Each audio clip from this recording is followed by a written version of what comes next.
and you're welcome to Law Specters. This is part 9 of the Moot Court series, and in today's video we'll learn about oral arguments preparation. Before that, I suggest you watch the previous episodes of this series where I have discussed the other steps involved in mooting. And if you watch those videos, this video will be much more understandable. Also, make sure you subscribe and hit the bell icon to receive our content notifications. Now, once you submit the memorial, it's time for oral rounds preparation. आपने जो भी memorial में लिखा है उसे short में जजेस के सामने कैसे प्रेजेंट करेंगे, उनके पूछे गए क्वेश्चंस का कॉन्फिडेंस के साथ कैसे जवाब देंगे और रीबटल की क्या स्ट्रैटेजी रहेगी, इन सभी चीजों के लिए आपको प्रॉपर ट्रेनिंग की जरूरत है. And all you need to do now is practice practice and practice. जितनी ज्यादा और अच्छी तरह आप प्रैक्टिस करेंगे उतना ही ज्यादा आप कोर्ट रूम के अंदर कंफर्टेबल रह पाएंगे. And once you get comfortable, the more calm and persuasive you can be when the judges throw questions at you. And here I am to assist you in that practice. सबसे पहले हम ये जान लेते हैं कि oral rounds में speakers को किन parameters पर जज किया जाता है. So mainly there are 5 parameters: appreciation and application of facts, identification and articulation of issues, application of legal principle, use of authorities and precedents, and response to the question of judges and your presentation style. और oral rounds का जो highest scorer होता है उसे मिलता है speaker award, तो उस पर भी आपकी नजर जरूर होनी चाहिए. इस वीडियो में हम oral arguments preparation strategies को mainly 5 parts में समझेंगे. First, how to structure your speech. Second, how to prepare and answer the questions asked by the judges. Third, the researcher's role in the oral rounds. Then after we'll see how to maintain coordination between the two speakers inside the courtroom in the oral rounds. And at last we'll also focus on certain communication styles including the required tone, pauses in between, style of delivery, eye contact and all of that. Now before we begin with these strategies, there are a few things which you need to keep in mind. Competition rules में oral rounds के लिए जो total speaking time दिया है, सबसे पहले उसे दोनों स्पीकर्स के बीच डिवाइड कर दीजिए, depending on the issues each of them is dealing with and the length of arguments. एक एस्टिमेट कीजिए कि फर्स्ट और सेकंड स्पीकर को अपने आर्ग्यूमेंट्स फिनिश करने में कितना टाइम लगेगा और उसी के अकॉर्डिंग स्पीकिंग टाइम डिवाइड कीजिए, leaving 3 to 5 minutes for rebuttal और सर रिबटल. और स्पीकर्स के बीच इश्यूज को कुछ इस तरह डिवाइड कीजिएगा कि जिस स्पीकर ने जिस इश्यू पर रिसर्च किया है उसे वही इश्यू ओरल प्रेजेंटेशन के लिए भी मिले. इससे वो उस इश्यू को बेस्ट और बेहतर तरीके से प्रेजेंट कर पाएंगे. लेकिन ऐसा बिल्कुल नहीं है कि जिस इश्यू को आप एड्रेस करने वाले हो आप सिर्फ उसी की प्रैक्टिस करोगे. You have to know everything about the memorial, क्योंकि जजेस किसी भी स्पीकर से किसी भी इश्यू रिलेटेड क्वेश्चन पूछ सकते हैं और वहां पर आप ये नहीं बोल सकते कि मैंने इस इश्यू पे रिसर्च नहीं किया है या मेरा को काउंसिल ही इसे एड्रेस करेगा. But just for issue bifurcation purpose वो तरीका ठीक है. Coming back to our oral advocacy strategies. So the first step is structuring your speech.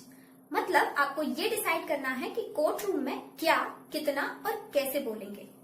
आपने मेमोरियल में जो भी कुछ लिखा है उसे पूरा और एज इट इज नहीं पढ़ना है. You have to make it short, crisp and to the point. और इसके लिए आपको एक proper oral argument speech prepare करनी होगी. यहाँ पर स्पीच का मतलब है एक फ्लो चार्ट, एक रोड मैप आपके केस का, जिससे जजेस को ये पता चल जाए कि आपके कंटेंशंस क्या हैं, आप कौन कौन से आर्ग्यूमेंट्स देने वाले हो और आप कोर्ट से अल्टीमेटली क्या रिलीफ चाहते हो. स्पीच में आप स्टार्ट करेंगे अपने इंट्रोडक्शन से. आप कौन हैं, आप किस पार्टी को रिप्रेजेंट कर रहे हैं एंड इन व्हाट कैपेसिटी, यानी कि स्टेटमेंट ऑफ ज्यूरिसडिक्शन भी आपको बताना है.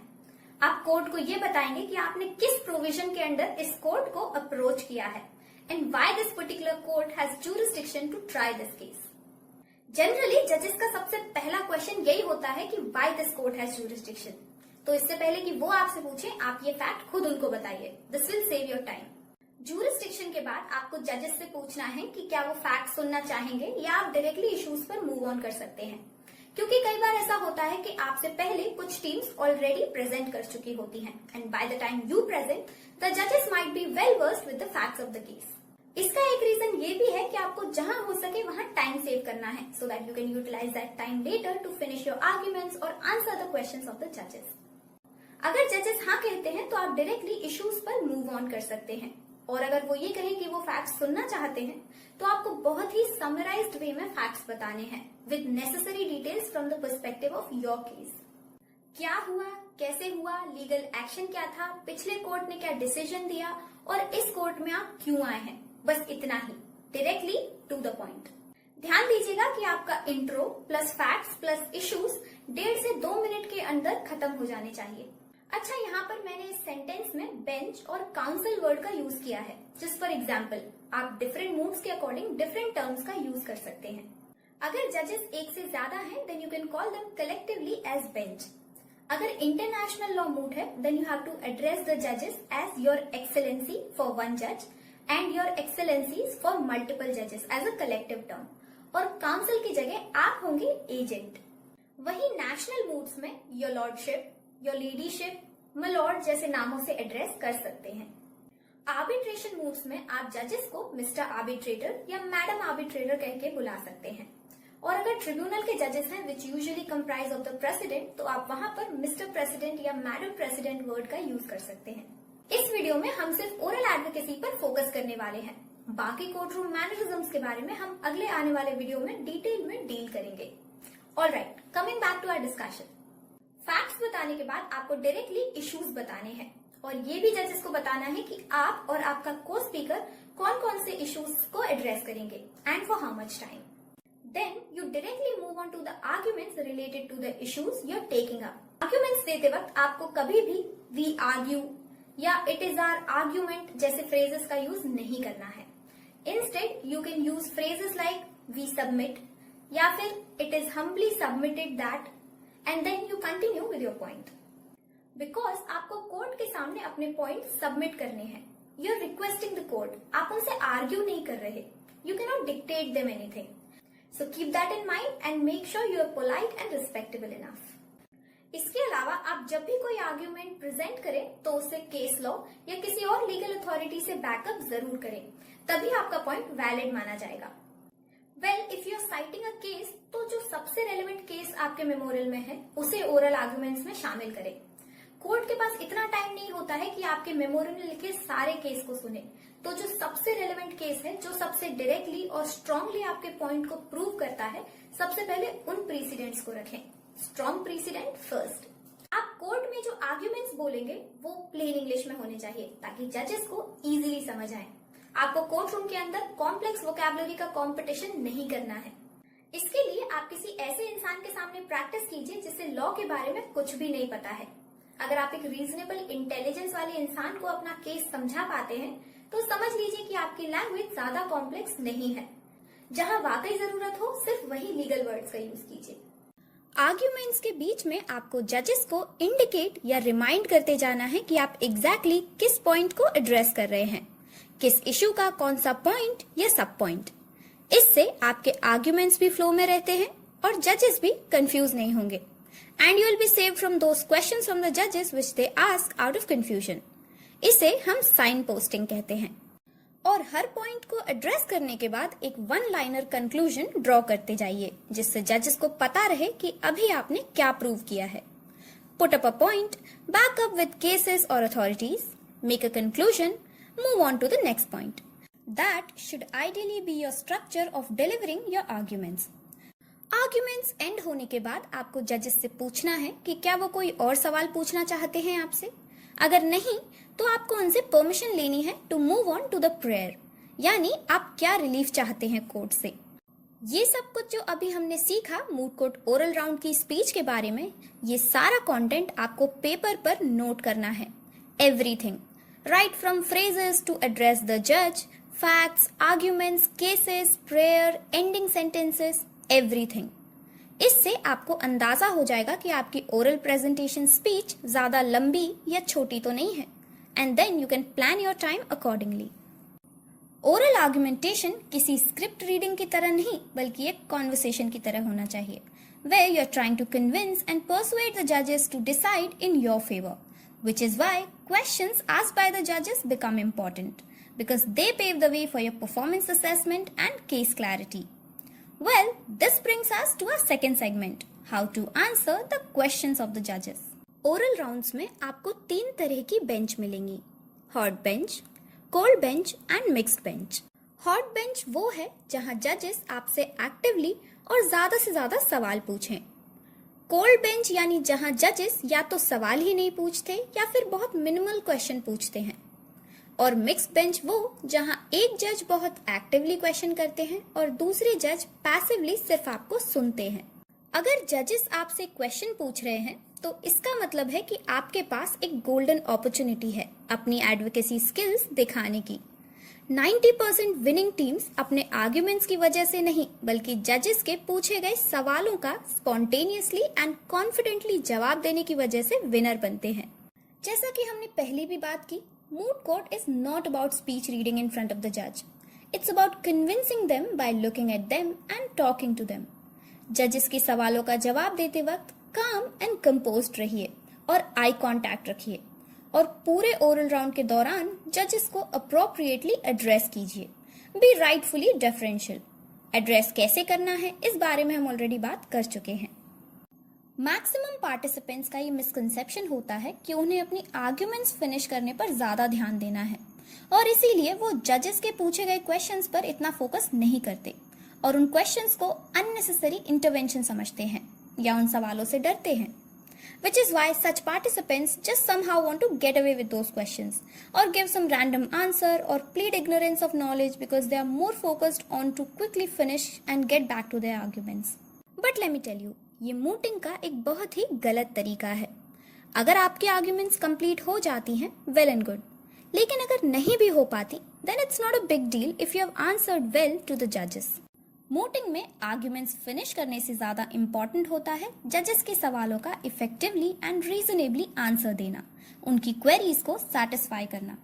Because ultimately it's a competition and the judges are going to mark you for your response towards their questions. How confident, relaxed and spontaneous you were. याद रखिए, एक अच्छा मूटर जज की साइकोलॉजी समझ जाता है उनके पूछे गए सवालों के थ्रू। यू हैव टू आइडेंटिफाई कि वो केस के किस एस्पेक्ट को जानने में ज्यादा इंटरेस्टेड हैं, and then you have to follow that path. और ये आप तभी कर पाएंगे जब आपने रिसर्च, ड्राफ्टिंग और स्पीकिंग प्रैक्टिस अच्छे से की हो। मूड कोर्ट हॉल में जजेस दो तरह के क्वेश्चन पूछते हैं। एक वो जो आपके मेमोरियल में लिखा है, ये देखने के लिए कि आप केस को कितनी अच्छी तरह समझते हैं, और दूसरे वो जो आपके मेमोरियल में नहीं लिखा है but it's related to your case और the law you applied in the case, ये देखने के लिए कि आप लॉ को कितने अच्छे से समझ पाए हैं। कोशिश करते हैं कि आपकी रिसर्च और नॉलेज में लूप होल्स ढूंढे। तो उन क्वेश्चन सा कुछ भी नहीं है जो आउट ऑफ द बॉक्स हो। You have full control over acing the question answer situation and the only way out is practice, practice and practice. और ऐसा भी नहीं है कि जजेस हमेशा आपको ग्रिल करने के लिए साइमल्टेनियसली क्वेश्चन करते हैं। कई बार जब आपको वो कोर्ट रूम में स्ट्रगल करता हुआ देखते हैं तो वो क्वेश्चन के फॉर्म में आपको लीड्स देने की कोशिश करते हैं, हिंट्स देने की कोशिश करते हैं, but ultimately you have to be smart enough to understand that. And sometimes you might have noticed some judges deliberately throwing aggressive questions. Now those judges question you to see how much patience you can show while answering. And have you prepared extensively enough on the case or not? और इसीलिए questioning का जो level है वो preliminary round से finale तक increase होता जाता है। इसीलिए बेहतर होगा कि आर्ग्यूमेंट्स के शुरुआत में ही आप जजेस को एक रोड मैप दीजिए अपने केस का, कि आप किस क्वेश्चन के लिए कौन से और कितने आर्ग्यूमेंट्स प्रेजेंट करने वाले हैं। This way you can lead your case wherever you wish, और कुछ हद तक आप ये भी प्रिडिक्ट कर पाएंगे कि जजेस प्रोबेबली क्या क्वेश्चन पूछ सकते हैं। और कई बार ऐसा हो सकता है कि जजेस ऐसे क्वेश्चंस पूछ लें जो आपके केस के लिए इररिलेवेंट हैं। ऐसा दो वजह से हो सकता है, या तो उन्हें मूड प्रॉब्लम कुछ वक्त पहले ही दी गई हो and that's why they will throw all their legal queries on you, या फिर वो जानबूझकर ऐसे इररिलेवेंट क्वेश्चंस पूछेंगे to test your knowledge and confidence on the facts and applied law. Basically ये देखेंगे कि आप कंफ्यूज होते हैं या नहीं। दोनों ही केसेस में आपको बहुत ही पोलाइटली ये बताना होगा कि उनके क्वेश्चन में जो पॉइंट है वो प्रेजेंट केस में क्यों रेलेवेंट नहीं है, and then you also brief them about the relevant points which are there, but never argue with the जज। आपको पैनिक बिल्कुल भी नहीं करना है। आप अच्छे से सब कुछ पढ़ के प्रैक्टिस करके जाएंगे तो वहां जरूर बोल पाएंगे। Because it's your case, you have been working on it since months. You have researched everything. So sometimes the judges might not know the details which you know. so just own it. एक और बहुत important बात, जब भी कोई जज आपसे question पूछ रहे हो या कोई बात कह रहे हो या इवन जब आपको लगे कि क्वेश्चन पूछने ही वाले हैं, stop speaking right there. Let the जज finish the question. Never ever intervene when a जज is speaking. This not only pisses off the judges, but if you keep intervening, you cannot listen to the question properly, and then you'll end up messing with the answer. Listening is as important as speaking in a moot court. जब जजेस का सवाल complete हो जाए, then ask permission to proceed with your answer. Give respect to the judge wherever needed. और अगर मान लीजिए कि आपको किसी क्वेश्चन का आंसर नहीं आता, then don't waste time by staying silent, looking here and there. Doesn't help. Just directly say, Your Lordship, the counsel pleads ignorance of the fact or law, whatever, and quickly ask permission to move on with further arguments. Because, remember, you have limited time and of course you want to present the best points to the judge which are still left in your memorial. इसीलिए कहीं भी रुकना नहीं है. नहीं आता है answer तो उनको बताइए और आगे बढ़ जाइए. Simple. And don't forget to hand over the copy of the compendium of legal authorities which you have cited in the memorial. और उसकी एक कॉपी आप अपने पास भी रखेंगे. और जहां भी required हो, just lead the judges to the relevant pages to find the case or any other authority. Compendium में जो landmark cases या बहुत important authorities हों, उन्हें sticky note से mark कर दीजिए. सर्च करने में easy रहेगा. कंपेंडियम कैसे बनाना है ये हम पार्ट 8 में ऑलरेडी डिस्कस कर चुके हैं, so you can watch that video. और किस आर्ग्यूमेंट्स के साथ कौन सा केस बोलना है, वो केस कंपेंडियम के किस पेज पर है, ये सब कुछ आपको अपनी समराइज्ड ओरल राउंड्स की स्पीच में लिखना है. वो लिखा होना चाहिए ताकि आप क्विकली जजेस को रेफर करने के लिए इंडिकेट कर सकें. और जो भी आपके सबसे स्ट्रॉन्ग केसेस हैं उनके बारे में आपको डिटेल्ड नॉलेज होनी चाहिए. फुल केस नहीं भी पता हो तो चलेगा, लेकिन उन केसेस में क्या हुआ, मेन इश्यूज क्या थे, रीजनिंग और फाइनल हियरिंग क्या थी, इन सब की शॉर्ट समरी तो एटलीस्ट पता होनी ही चाहिए. और उससे भी जरूरी ये है कि वो केस आपने क्यों साइट किया है and how does it prove the point which you are making in the court. होता क्या है कि जो जजेस हैं उनको मूट कोर्ट केस से related main legal authorities at least पता होती हैं. इसीलिए वो आपको टेस्ट करते हैं कि आपने केस को समझकर साइट किया है या ऐसे ही किसी रिसर्च पेपर से कॉपी कर दिया है. तो जब भी वो आपसे किसी केस को एक्सप्लेन करने के लिए कहें तो आपको ब्रीफ फैक्ट्स के साथ साथ इश्यूज, रीजनिंग और वन लाइनर फाइनल जजमेंट बताना है. और रीजनिंग का सिर्फ उतना पार्ट बताइएगा जो आपके केस के लिए रेलेवेंट है या और आपके जो पॉइंट्स को प्रूव करता है. Also, you can highlight the similarities between your case and that precedent. इसके लिए आपको अपने मेमोरियल में लिखे लैंडमार्क केसेस को एटलीस्ट स्टडी करना होगा. आप चाहें तो इन केसेस की ब्रीफ समरी अपने ओरल राउंड की स्पीच में भी लिख सकते हैं. मे बी क्वेश्चनिंग के टाइम पर आपकी हेल्प हो जाए. आपको अपनी पूरी ओरल राउंड स्पीच में एक यूनिफाइंग थीम रखनी है जो लास्ट में एक सेंट्रल मैसेज पर कंक्लूड होती हो. मतलब आपने शुरुआत की फैक्ट्स बताकर, फिर इश्यूज बताए और फिर एक एक करके हर इशू को डील किया कि आप उस इशू को सपोर्ट करते हैं या डिनाई करते हैं. Basically you took a stand and then you went on to prove that stand by presenting arguments, जिन्हें आपने मेन पॉइंट्स और सब पॉइंट्स में डिवाइड करके कोर्ट को बताया. और कोर्ट के सामने हर एक पॉइंट को साबित करने के लिए सिमिलर प्रेसिडेंट्स का भी यूज किया. लेकिन एक एक पॉइंट एक्सप्लेन करते करते आपको कोर्ट को बार बार ये याद दिलाते रहना होगा कि आप ओवरऑल क्या प्रूव करना चाहते हैं और कोर्ट आपको वो रिलीफ क्यों दे. अपने मेन एजेंडा से डाइवर्ट नहीं होना है. इसीलिए आपके हर आर्ग्यूमेंट का एक दूसरे से डायरेक्ट या इनडायरेक्ट कनेक्शन होना चाहिए. अगर कनेक्शन एस्टैब्लिश नहीं होगा तो जजेस को लूप होल्स मिलेंगे और फिर वो आपसे ज्यादा और कंफ्यूज कर देने वाले क्वेश्चंस पूछेंगे. इसीलिए don't let the central theme break. और आपको अपने आर्ग्यूमेंट्स के बीच में गैप्स नहीं छोड़ना है. जहां जजेस को गैप दिखेगा वहां वो तुरंत क्वेश्चन पूछेंगे. इसके लिए आप आर्ग्यूमेंट्स के बीच में कनेक्टिंग वर्ड्स का यूज कीजिए. और एक बहुत इंपॉर्टेंट बात जो आपको ध्यान रखनी है वो ये कि मान लीजिए आपका टाइम ओवर हो गया स्पीकिंग का और आपको एक बहुत इंपॉर्टेंट आर्ग्यूमेंट जजेस के सामने रखनी है. तो आप उनसे रिक्वेस्ट कर सकते हैं कि वो आपको एक्स्ट्रा टाइम दे दें। Suppose if they allow extra time, तो 3-4 इंपॉर्टेंट पॉइंट्स में से वो कौन सा इंपॉर्टेंट पॉइंट होगा जो आप बोलेंगे, ऐसा पॉइंट जो आपके केस को एस्टैब्लिश करने में ज्यादा हेल्प करेगा। ये सारी जो आर्ग्यूमेंट शफल करने की स्ट्रैटेजी है वो आपको स्पीच बनाते वक्त ही तैयार करनी होगी। बेसिकली आपकी स्पीच में थीम के साथ साथ फ्लेक्सिबिलिटी भी होनी चाहिए for the uncalled questions of जजेस। That draws the difference between a good mooter and a great mooter. और ये सब कुछ आपको प्रैक्टिस के बिना नहीं आएगा। और अगर बात करें प्रैक्टिस की, तो इसके लिए आप अपने प्रोफेसर्स या सीनियर्स की हेल्प ले सकते हैं। Ask them to take a mock session of oral arguments for your team, और वहां आपको वैसे ही आर्ग्यू करना है जैसे आप रियल कंपटीशन में करेंगे। Dress up formally, take all your resources and argue there. Let the professors ask questions to you, try to answer those questions. Also note those questions down, क्योंकि हो सकता है उनमें से कुछ क्वेश्चंस आपको कंपटीशन में भी पूछ लिए जाएं। तो आपको ऐसे क्वेश्चंस के लिए जो अप्रोप्रिएट आंसर हैं वो पहले से ही तैयार रखने होंगे। आपको ऐसे ही मल्टीपल मॉक सेशंस करने होंगे और हर मॉक सेशन से आपको अपनी मिस्टेक्स पता चलेंगी, which you can work on before hand. In mock sessions के बहुत सारे फायदे हैं, जैसे आपकी टीम कोऑर्डिनेशन मजबूत होगी, आपका स्टेज फियर कम होगा, आपको पूरा केस याद हो जाएगा एक तरह से, आंसरिंग एबिलिटी स्ट्रांग होंगी, और इन केस अगर आपने मेमोरियल में कुछ लूप होल्स छोड़ दिए हैं तो उन्हें ओरल राउंड्स में कवर अप कैसे करना है ये भी आप आराम से प्लान कर सकते हैं।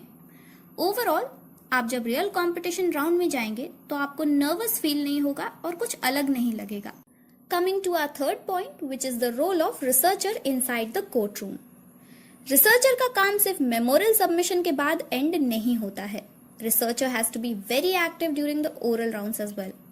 रिसर्चर का मेजर काम होता है ओपोनेंट टीम के मेमोरियल में मिस्टेक्स या लूप होल्स आइडेंटिफाई करना और उन मिस्टेक्स के लिए अटैकिंग और कम बैक आर्ग्यूमेंट्स या पॉइंट्स प्रिपेयर करना। ये पॉइंट्स आप रीबटल और सर रीबटल में यूज कर सकते हैं। हर राउंड से पहले मेमोरियल्स एक्सचेंज होते हैं and you get the memorial of your opponent team to study. इसके अलावा रिसर्चर को ओरल राउंड्स के दौरान जो भी ओपोनेंट टीम के स्पीकर ने बोला है उनमें से ऐसे कॉन्फ्लिक्टिंग पॉइंट्स को नोट करना है जिन्हें आप अपने फेवर में यूज कर सकते हैं, यानी कि ओपोनेंट्स की गलतियां पकड़नी है। रीबटल और सर रीबटल के फाइनल पॉइंट्स भी रिसर्चर ही फ्रेम करता है, although the speakers can help as well. Apart from this, अगर स्पीकर किसी पॉइंट पे अटक जाता है और रिसर्चर को उसका आंसर पता है तो रिसर्चर जजेस की प्रायर परमिशन से स्पीकर को हिंट्स वाली चिट्स पास कर सकता है। Also, some modes have researcher test as well to give the prize for best researcher. तो researcher को test भी देना होगा। We have a separate video in detail on researcher test coming up in part 11 of the series. Also, if the speakers are not able to convince the judge, sometimes the researcher is also called to the dais. So, in a way, the good performance of the speakers is partly dependent on the researcher also. Moving on to point 4, which is how to maintain coordination between the speakers inside the courtroom. Court hall के अंदर coordination तभी होगा जब आपने planning अच्छे से की होगी। कौन सा स्पीकर कितना टाइम लेगा, कौन किस इशू से डील करेगा, प्रेयर कौन बोलेगा, रीबटल पॉइंट्स कौन बोलेगा, प्लान एवरीथिंग इन एडवांस। आपके बीच में इतना कोऑर्डिनेशन होना चाहिए कि अगर एक स्पीकर ने ज्यादा टाइम कंज्यूम कर लिया है तो दूसरा स्पीकर बचे हुए टाइम के हिसाब से अपने आर्ग्यूमेंट्स को कट शॉर्ट करे और सिर्फ मेन पॉइंट्स को जज के सामने बोले। इससे आपके मेजर आर्ग्यूमेंट्स जजेस तक पहुंच जाएंगी। अनदर मेजर पॉइंट, अगर जजेस आपसे ऐसा क्वेश्चन पूछते हैं जो आपके को स्पीकर के इशू से रिलेटेड है तो आप क्या करेंगे? सिंपल है, अगर आपको आंसर पता है तो आप क्विकली जवाब दे दीजिए, और अगर आंसर नहीं पता है तो आप जजेस से कह सकते हैं कि मेरा को काउंसिल इस इशू से आगे डील करने वाला है। But to be on a safer side, आप सारे इश्यूज की बराबर नॉलेज अगर रख के जाएंगे तो अच्छा होगा। और अब बात करते हैं आपके कम्युनिकेशन स्टाइल पर। आपको जजेस से बात करते वक्त अपने वोकल टोन में एक बैलेंस्ड अप्रोच रखनी है। आपको कॉन्फिडेंट रहना है लेकिन एरोगेंट नहीं। अप्रोप्रिएट रिस्पेक्ट शो करनी है। आपको काम एंड कंपोज्ड दिखना है लेकिन बोरिंग और डल नहीं। और आपकी वॉइस में पोलाइटनेस दिखनी चाहिए, लेकिन वॉल्यूम भी इतना लाउड हो कि कोर्ट रूम में आपका इम्पैक्ट फील किया जा सके और जजेस को सभी पॉइंट्स क्लियरली सुनाई देने चाहिए। आपके बोलने की स्पीड ज्यादा हो न कम। सभी जजेस के साथ आई कांटेक्ट रख के बात कीजिए और जजेस का क्वेश्चन फिनिश होने के बाद take a breath and then start answering the question. This stops you from looking panicked or unorganized and gives you an edge before answering. कभी भी आंसर को गोल गोल नहीं घुमाना है, जो पूछा है बस उतना जवाब दीजिए, क्योंकि याद रखिए आपके पास लिमिटेड टाइम है। आपकी स्पीच में वॉइस मॉड्यूलेशन का यूज होना चाहिए, मतलब किस पॉइंट पर ज्यादा जोर देना है और किन पॉइंट्स को नॉर्मली बोलना है ये आपको पता होना चाहिए। जैसे important cases, important legal principles, exceptions to any law, any quote by a judge, crucial fact, इन सब को अगर आप थोड़ा जोर देकर कोर्ट को बताएंगे तो ज्यादा इफेक्ट पड़ेगा। कम्युनिकेशन का एक और बहुत इंपॉर्टेंट एस्पेक्ट है बॉडी लैंग्वेज। आपको कोर्ट रूम में अपने आप को काफी फॉर्मली कैरी करना है। कुछ छोटी छोटी बातें हैं जिनका आपको ध्यान रखना है, जैसे पोडियम पर ज्यादा झुकना नहीं है, हैंड मूवमेंट्स का कम से कम यूज करें, हाथों में कोई ऐसी एक्सेसरी ना पहने जिससे वॉइस जनरेट हो या जिसमें कोई डिस्ट्रैक्टिंग कलर या एलिमेंट हो, और हैंड्स क्रॉस नहीं करने हैं। आपकी वॉइस टोन पैशनेट हो सकती है या इमोटिव, व्हाटएवर कम्स नेचुरली। आपके कम्युनिकेशन स्किल्स पर डिपेंड करेगा कि जजेस आपकी बात को कितना सीरियसली सुनने वाले हैं। You literally have to bind their attention. At the end, it's a competition. अगर आप better skills, better arguments, better presentation नहीं दिखाएंगे तो आप ज्यादा आगे तक नहीं जा पाएंगे कंपटीशन में। रिमेंबर दिस, आपके पहले भी कोई टीम उस कोर्ट रूम में सेम केस आर्ग्यू करके गई है और आपके बाद आने वाली टीम भी सेम केस पर आर्ग्यू करेगी। What's special about you so that the judges rate you more? Give it a thought. Meeting में कॉन्फिडेंस सबसे इंपॉर्टेंट है। नहीं भी आ रहा अंदर से तो सबके सामने शो करो। मान लीजिए कि आपकी आर्ग्यूमेंट्स फिनिश नहीं हुई और जजेस ने कह दिया टाइम ओवर, तो आप 2 लाइन की quick overall case conclusion summary बताइए, कॉन्फिडेंटली बताइए और बता के बैठ जाइए। आपके अलावा वहां पे किसी को नहीं पता है कि आपकी ओरल स्पीच कंप्लीट नहीं हुई है, so don't need to panic. Similarly, अगर किसी सवाल का आपको एग्जैक्ट जवाब नहीं पता है, लेकिन आपको लगता है कि आपको जितना पता है उतने में आप हैंडल कर लेंगे, तो पूरे कॉन्फिडेंस के साथ आंसर कीजिए और थोड़ा भी शो मत कीजिए कि आप आंसर के बारे में श्योर नहीं हैं। This will help you survive the situation. देखिए, एक अच्छे से अच्छे लॉयर को भी एट द मोमेंट सब कुछ नहीं पता होता है, but what makes them good lawyers is their ability to handle the situation at that moment.